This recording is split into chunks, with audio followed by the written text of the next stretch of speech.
شیخ میں کئی عرصے سے بیمار ہوں، میری آپریشن بھی ہوئی. دعاؤں کی درخواست، اللہ آپ کی زندگی میں برکت آمین. ہر بیماری سے شفا، اللہ آپ کو بھی کامل صحت شفا دے.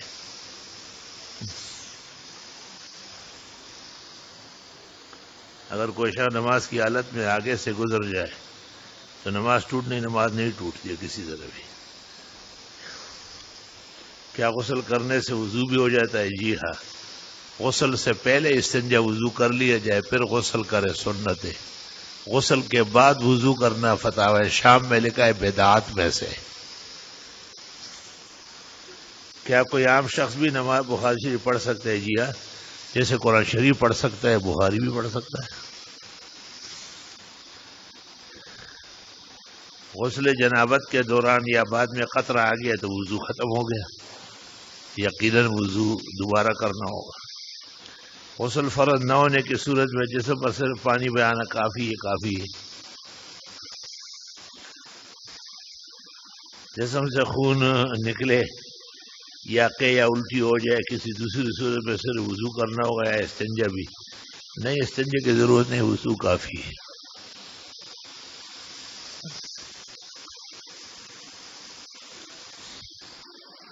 اگر ہوا خارج ہو جائے تو استنجا کرنا ہوگا. بعض فقہا صاحب منیہ وغیرہ کا یہ خیال ہے، لیکن درست بات یہ ہے کہ اس سے صرف وضو فرض ہوتا ہے، اس کا استنجا سے کوئی تعلق نہیں. ایک حافظ صاحب جو قرآن پاک بھول چکا ہے اور وہ رمضان میں قرآن سناتا ہے اور وہ بہت نامناسب غلطیاں کرتا ہے. والد صاحب جو دھوکہ دیتے ہیں، کیا میں نے قرآن سنا لیا ہے؟ 12 ایسے شخص تو یقیناً مجرم ہے اور بری بات ہے.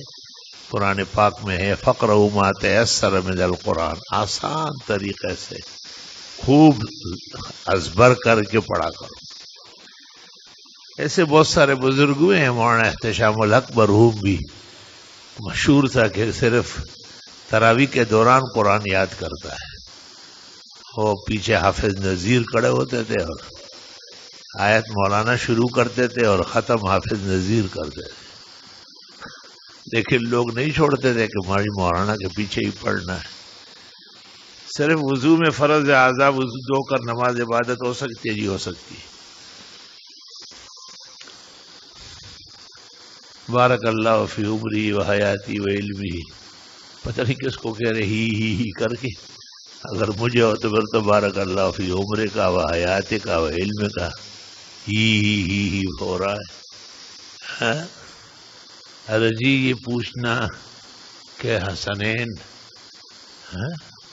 کہ حسین نام کے سکون کے ساتھ صحیح ہے، یعنی حسنین. آپ کو اگر نام بگاڑنے کا شوق ہے تو کوئی اور نام ڈھونڈے. بزرگوں کے نام کی اہانت کرنے کا کیا حق ہے تجھے؟ اپنی جہالت بھی علم سمجھتے ہو گیا. ایک اہم مسئلہ یہ کہ حنفی شخص دوسرے مسلک کے امام کے پیچھے اجتہاد پر عمل ہو سکتا ہے؟ جی ہو سکتا ہے. اگر کوئی حنفی وغیرہ کبھی وضو کر کے سوئے اور پھر بھی بیدار ہو کر بطریق امام اوزاعی بغیر تجدیدی وضو کے نماز ہو جائے گی، صحیح. ارے جی ہمارے مساجد میں جمعے کی نماز کے بعد لمبی دعائیں ہوتی ہے تو ہم لوگ دعائیں میں شامل ہو کر جایا کریں. بہرحال اماموں کو بھی اللہ ہدایت دے کہ وہ لیلا مجنون کے ترانے چھوڑ دے. سنت کے 2-3 لفظ کہے بس ختم. وریا ہے قریب میں مسجد ابو یوسف ہے، وہاں کا امام میں یہ مرض ہے، حالانکہ یہاں کا وظیفہ خور ہے اور یہاں کا متعلق میں نے 10 دفعہ ناظم اعلیٰ کو کہا ہے کہ اس کو ذرا تنبیہ کرو. سنا ہے کہ لوگ چلے جاتے اور وہ اپنے گانا گانے میں لگا رہتا ہے. تو یہ بہت نامناسب بات ہے اور ان علماء اور اماموں نے دین کو بے قدر کر لیا. اتنی مختصر دعا مانگے کہ لوگ کہے کہ ذرا طویل کرے.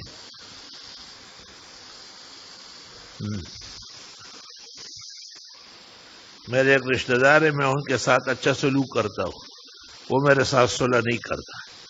بہرحال آپ کو اچھے سلوک اور صلح چاہنے کا اجر ملے گا. وہ جو نہیں کرتا ہے وہ پکڑا جائے گا. اب اس میں کون سی ٹینشن اور اٹینشن ہے؟ کیا یہ بات درست ہے کہ جب مردے کو دفنایا جائے تو اس کے بعد قبر پر اتنی دیر بیٹھنا چاہیے کہ جتنی دیر میں اونٹ کٹ جائے. اونٹ کاٹنا ہے، خریدنا ہے تو محاورہ ہے. کما ینہر الجزور ویقسم لحمھا. صحیح مسلم میں صحابی نے وصیت کی ہے. مطلب ہے کہ بھاگتے ہوئے نہ جانا. تدفین کے بعد قرآن شریف کی تلاوت ہوتی ہے، بہتر ہے سرحانے بقرہ اول و آخر پڑھا جائے. کوئی وعظ اچھا عالم ہو تو چند نصیحتیں کی، قبر سے متعلق بات چیت کرے. فتح عالمگیری میں تو لکھا ہے کتاب الجنائز میں کہ تدفین کے بعد سب لوگ ایک قرآن پڑھ کر مردے کو بخشے، پھر دعا کر کے وہاں سے روانہ ہو جائے. تو مطلب یہ ہے کہ وہ تو سفر اس کا اکیلا ہی ہے، اللہ اس کا حامی و ناصر معین و مددگار رہے، لیکن جتنا ممکن ہو اتنا وفا تو کیا جائے.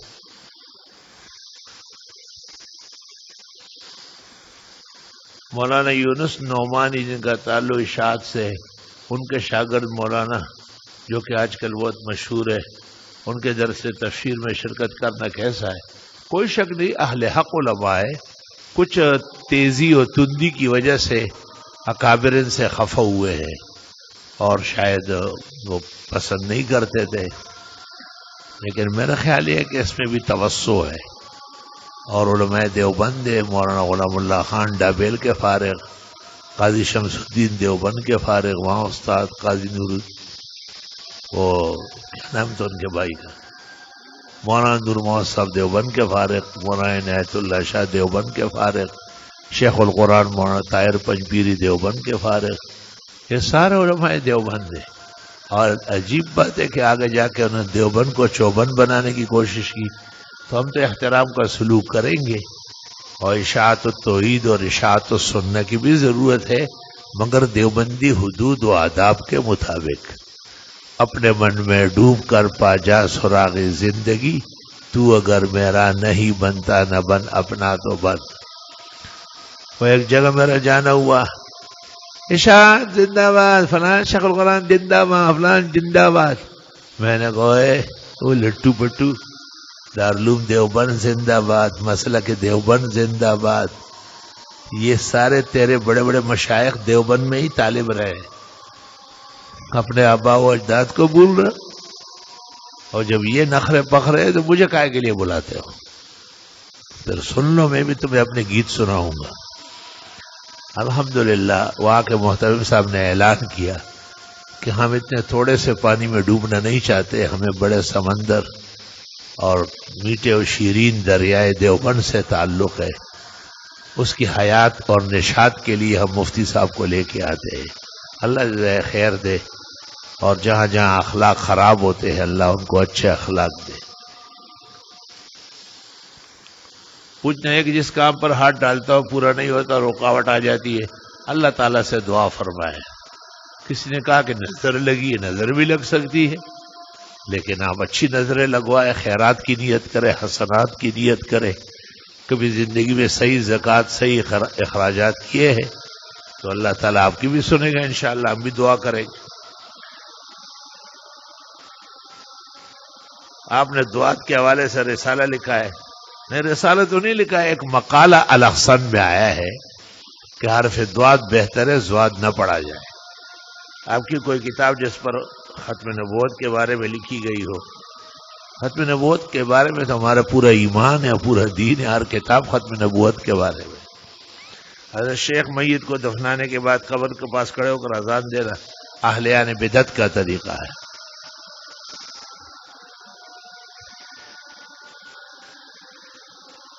کیا لکھا؟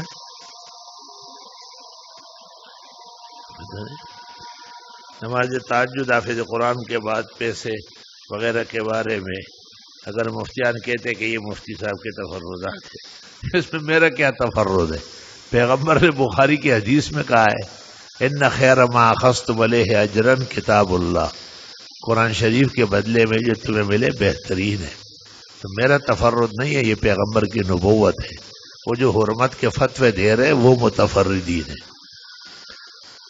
وطر پڑھنے کے بعد آدمی سویا، رات کو آنکھ کھلی، نماز تہجد پڑھی، کیا اس کو تہجد کا ثواب ملے گا؟ ہرگز نہیں ملے گا۔ فَلْيَحْذَرِ الَّذِينَ يُخَالِفُونَ عَنْ أَمْرِهِ، اللہ کے عذاب سے ڈرے جو نبی کی سنت کے خلاف کرے۔ پیغمبر نے کہا رات کے آخری نماز وطر پڑھا کرو، اس نے اس کے خلاف کیا تو اجر کیا ہوگا؟ عذاب جانا چاہیے۔ پیغمبر نے وطر کو آخری نماز بنایا، اس نے نفل کو آخری نماز بنایا۔ یہ افسوسناک بات ہے۔ تفصیلات کے لیے عاجز کا رسالہ اختصار العطر فی تحقیق الرکعتین بعد الوطر پڑھ لیں۔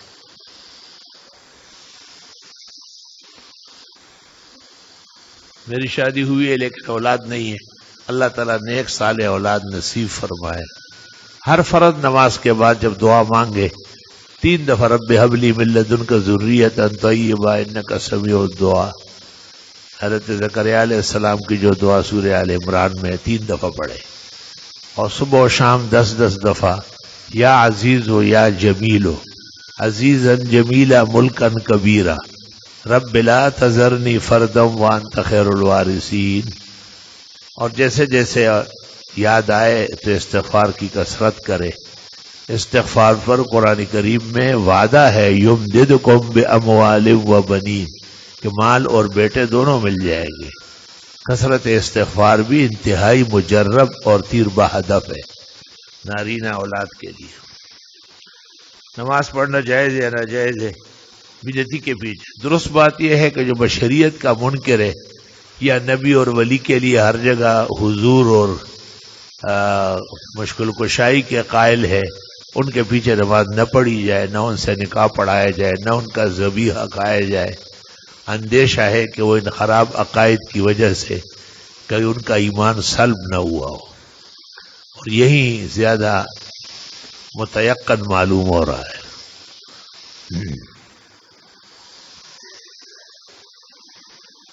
میں چاہتا ہوں کہ میں اب مرتے دم تک رفع دین کرنا شروع کروں۔ کیوں؟ خراب موت مرنے کا شوق ہے کیا؟ جہنم جانے کا شوق ہوا؟ یہ مرو گے کب؟ رفع دین ایک ہی دن میں کر لو، بہت دور تک، تاکہ آپ کے ہاتھ تھک جائے پھر چھوڑ دو۔ احادیث الرفع کلھا ضعیفہ الا عند الافتتاح مدونہ للمالک، صفحہ 169۔ رفع دین کی پہلی تکبیر کے رفع کے بعد تمام احادیث ناقابل عمل ہے، اور والعمل بالمتروک حرام کالعمل بالمنسوخ، متروک احادیث پر عمل ناجائز ہے۔ تو آپ کو مرتے دم تک بہت خراب شوق پیدا ہوا، آپ رفع دین سے توبہ کرے، امین بالجہر سے توبہ کرے، امام کے پیچھے فاتحہ پڑھنے سے توبہ کرے، غیر مقلد ہو جن کو غلط فہمی سے اہل حدیث کہا جاتا ہے انہیں دینی علماء اور رہنما ماننے سے توبہ کرے، تاکہ ایمان و عاقبت بخیر و عافیت۔ تواتر کے ساتھ رفع دین، کون سی رفع دین؟ تواتر کے ساتھ پہلی تکبیر کا رفع دین۔ بیہقی نے اعتراف کیا ہے کہ ہم جہاں اجماع و تواتر کا دعویٰ کرتے ہیں پہلی تکبیر مراد ہے، باقی تو ثابت نہیں ہے۔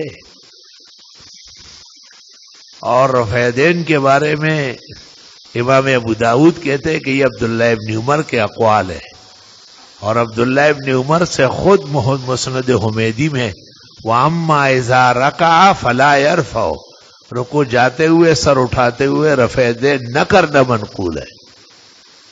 اس لیے ائمہ کبار کا ابی حنیفہ و مالک اور بہت سارے علماء حجاز اور عراق رفع دین نہ کرنا بہتر اور سنت سمجھتے ہیں۔ رکوع جاتے وقت یا سر اٹھاتے وقت یا تیسری رکعت کے لیے کھڑے ہوتے وقت رفع دین کرنا سنت، حدیث اور فقہ کی خلاف ورزی ہے، اس سے توبہ طائب ہونا چاہیے۔ اگر کسی کے پاس 7 تولے سونا ہے اور نقد 5 لاکھ ہے تو زکوٰۃ کا حساب کیا ہوگا؟ اور چاندی 7 تولہ ہے۔ عام طور پر تو فقہا اجناس ملاتے ہیں کہ اگر ایسی صورت میں سب کو چاندی سمجھا جائے تو بہت ہو جائے گا، فقراء اور مساکین پر رحمت ہو جائے گی۔ ویسے قاعدے کے مطابق جو نصاب پورا نہیں ہے اس پر زکوٰۃ نہیں ہے، تو فرض یقینی تو نہیں ہوگا، فرض احتیاطی ہے کہ اگر یہ نقدی رقم اور چاندی بھی ملا دیا جائے تو وہ 7.5 ہو جائے گا. اس طرح زکوٰۃ دینا نہ دینے سے بہتر ہے. کیا کوئی بڑی عمر کی عورت بغیر محرم حج یا عمرے پر جا سکتی ہے؟ فتاوی شام میں لکھا ہے کہ ایک اور شخص جس کے پاس صالحات و عفیفات سفر پر ہو، یہ عورت ان صالحات اور عفیفات کے ساتھ مل کر بغیر محرم کے سفر حج یا عمرہ کر سکتی ہے.